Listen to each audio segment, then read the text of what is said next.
Well, my friends, it has been a long time since I have sat at my craft desk to do anything crafty, so I had to dust off my hands and my craft supplies. It's been a while. So what I decided to do today is grab some stencils. I went through my room and I said, what things can I use with a stencil other than an ink pad, even though I'm going to do that one time, but differently, but not really. And I found some stuff, and we're going to play a little bit with stencils and create some really fun backgrounds that you can turn into cards later. So that's what we're going to do today. So look around your room. I know you have stuff. You don't need to buy anything new. If you have die cuts and a die cutting machine and some kind of thick paper, thick cardstock, you can make your own stencils with a die if you for some reason don't have any stencils. So there's a way to do it without having to buy anything if you want. Or you can go buy stuff, whatever floats your boat. But that's not what I'm doing. I'm going into this craft room. I'm using what I have and I'm playing with stencils today. So let's get to it. Before I dive into today's video, I want to thank Craftsy for sponsoring my video today. The first 1,000 of you to click the link below will receive a year's membership for just $1.49 for new Craftsy members only. So Craftsy is an online hub for all things creative. They have more than 2,000 classes in over 20 different categories, like, of course, paper crafting, photography, knitting, cake decorating, woodworking, crochet. You think it, they got it. So actually, I am taking this class on iPhone photography. I don't have another camera. I always have my iPhone on me. It's always in my pocket. That is what I use to film my videos. It's what I'm using to film this current video right now. And I know that this is a freaking computer in my pocket, in my hand. So this guy is teaching me how to use my phone to take better pictures, how to use the editing features inside the phone to edit. It's like amazing. So this is what I'm knee deep into right now, and I'm really into it. So there's a ton of different things you can look at on Craftsy. So take a look at it. See, they're going to have something for you. I'm telling you. So if you want to take advantage of the 1 year's membership for $1.49, I am throwing a QR code up here on the screen. This is valid for only new members. You can get it a whole year. There's no strings attached. $1.49, you guys, seriously. So check it out, and now let's get back to today's video. Okay, so I grabbed these two stencils from my stash. These are old stencils. They are not available anymore, but I'm grabbing stencils that have a lot of open space. And we're going to do some different mediums through a stencil. So first, you have the traditional ink that you can do.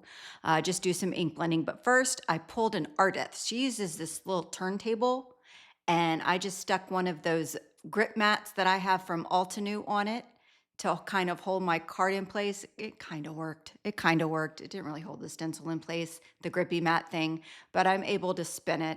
So that was my vision. And here I just want to show you just one ink. Now, I am not a smooth ink blender. I don't have the patience for it. I don't like to spend a lot of time ink blending because it eventually hurts my hands and my arms. So I'm not smooth, as you can see. So I am, this is also having a stencil with a lot of open space. If you do shift it a little bit, you can easily put it back in place. So this looks butt ugly, I acknowledge. I'm going in a little heavy-handed over there on the right-hand side, just to show that you can get a lot of depth and variation in color with one ink pad, just by how hard you're pressing your blending tool. All right, this is butt ugly. I know that, but y'all know me. Most of the things I do start out butt ugly, and then they get prettier. So just hold on. So I'm going to lift this up, and then I'm going to show you my secret hack, okay? Water. I didn't even lift it up. I'm showing you my secret hack before I lift it up. Water, add some splots, and then that unevenness will be on purpose. Do you understand what I'm saying? On purpose. That was your goal. It was intended to look like this the whole time. So I'm going to leave that alone to dry and move on to the next part. I'm just using water and a rag to clean up my stencil and my little grippy mat thingy, and then I'm ready to move on to another medium, okay? I'm trying to use stuff that A, you might have, but B, that I definitely have, because I have not bought anything new in a long time. So an embossing pad, Versamark. I use Wow. I like the Wow embossing pad. Listen, this pad is everything I use is old. I bought a long time ago, but this pad I bought in New York, and I haven't been in New York in over 5 years. and this pad is still going strong. So it is a sticky ink. It is a clear sticky ink that you use for heat embossing. And I just took some scratch paper from my printer, folded it in half to make a funnel. This is some Wow embossing powder.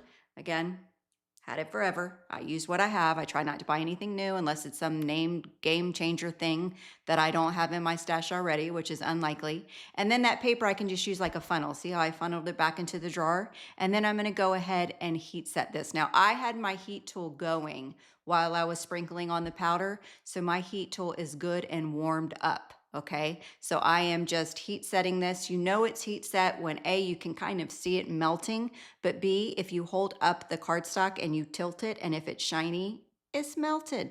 All right, give it like 5 seconds before you wipe your finger to it. Otherwise, you might smear the hot embossing or embossing, wait.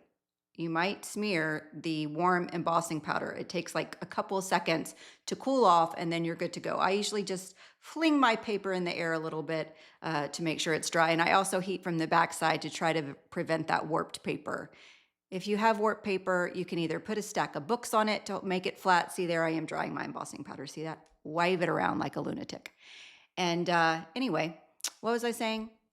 Oh, or you can iron it flat or lay some books on top of it or do whatever you want to do. All right.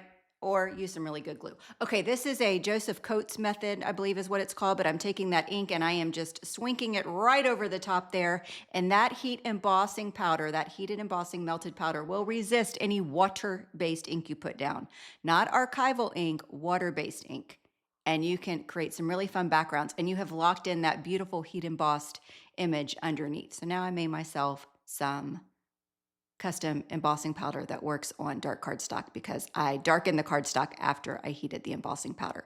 But let's go ahead and use some dark cardstock, okay? These are like Nouveau drops that I have had for, again, I'm tired of saying that. I'm gonna stop saying that. These are Nouveau Dream Drops or something like that, okay? They're like iridescent and they are opaque, so you can use them on dark cardstock. And at first I started spraying that through with a palette knife and I'm like, well, that's ugly. That's not doing it for me. So I'll get out a little brush and I'll go in with a couple of different colors. Some it's been so long, nothing came out, but in a pinch, I got it working. So then I'm just going in, that's a little brush on the end. I think that's an Alta New brush. And I'm just spreading it on this way. So you can use these Dream Drops on, see, this is the one that nothing came out. I think it's clogged. So I'm like, okay, well, I'm gonna get me another color then. I could have just stuck a pin through the top of it, but I was ready to move on. So I'm gonna add another color here using the same brush. I didn't care.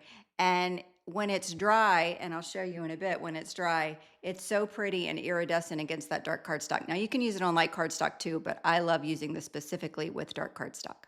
So pretty, and it has been a long time since my hands have had any ink on that. Look at that. This is the first time I've sat down and probably made a card in like 5 months. Kid you not.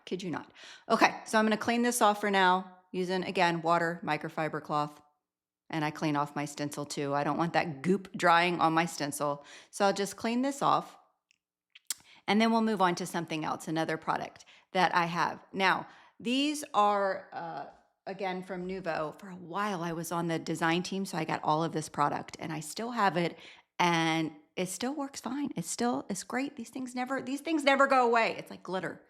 You can never use it all up. Although I don't have glitter in my house, as you know, because I don't like glitter. It gets everywhere. So these color bursts, Brucho powders, these are very similar in product. So this is some watercolor cardstock, okay? Because when you're using a lot of water, you need watercolor cardstock. If you're just flicking on a little water like I did at the beginning, you don't need specialty cardstock. But check it out. Look at all the color you get from spraying the bejeebies out of this stencil with those powders on there. Look at it.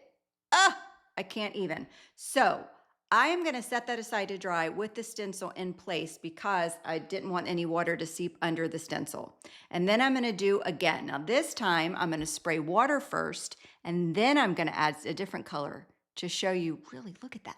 Look at that.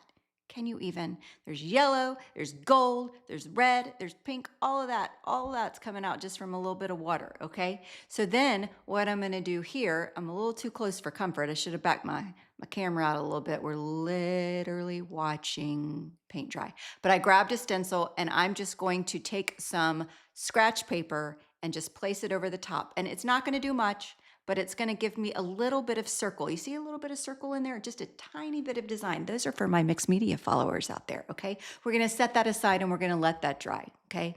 Then I'm gonna do one more thing with the stencils before I show you all of the dry cards. Okay, think embossing paste, crackle paste. What are the pastes out there? I already said that. Embossing paste, crackle paste. There's other stuff. Gesso. You can any kind of paste that you might have. I'm gonna tint it myself with, now this is crackle paste, but you can use regular embossing paste too. You can use gesso too. It won't leave that puffed up look, but you can still tint it, but you're just tinting it. Now I just squirted the powder in there and I'm not even mixing it. I'm just spreading it on here just to see what it will look like. You know me, I like to experiment quite a bit. And this is, now you gotta clean this off right away, off your palette, off your stencil, off your mat, off your workspace, because if this dries, it's gonna be really hard to get off. So do, clean up. Now I thought I'd add a little bit more on top to see what would happen. So I added a little bit of that same color and I'm gonna add a little bit of water. And then I'm looking at this and praying that it does not look like a murder scene when it dries. Because as I was thinking, I'm like, oh boy, that might look like a blob of blood. I don't know. But anyway, we're gonna let it dry. We're gonna see what happens. Clean your stuff right now, if you're going along with me, which you're probably not. Okay, so here's the ink blended with the water splats. I love it. I love the intention of the messiness of the blending. Totally intentional. Here's a little filming of me with my iPhone light thing on.